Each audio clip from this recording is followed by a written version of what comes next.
मला चपातीचं का राग येतो. मला स्वयंपाक करायला ना आवडतच नाही. आवडत नाही म्हणजे भाज्या-बिज्या करायला आवडतात. पण काय करणार ना, माझे वडील एस-आर-पीमध्ये होते. तर माझ्या घरामध्ये आहे ना, मी एकटीच पोरगी होती.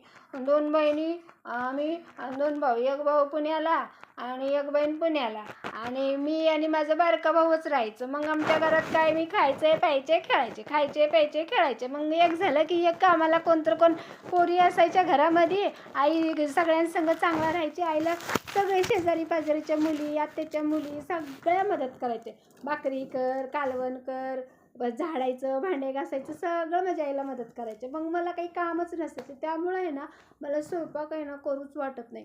काय करायचं, आई सकाळीच काम लावत नव्हती. भांडे नाही, झाडून नाही, फरशी नाही, काहीच नाही. मग मला स्वयंपाकाचं असं होतं. आणि लग्न झालं तर काय, सासरी बारामतीला माझी मोठी जाऊ होती. ती पण मला करू द्यायची नाही, काहीच करू द्यायची नाही. चपात्या पीठ पण मळायची आणि नुसतं मला शेकायलाच बसवायची. भांडे घासायला काय नुसतं तिने घासायची, मी धुवायचे भांडे. असं करायचे. कपडे धुवायला गेल्यावर पण तिने नुसतं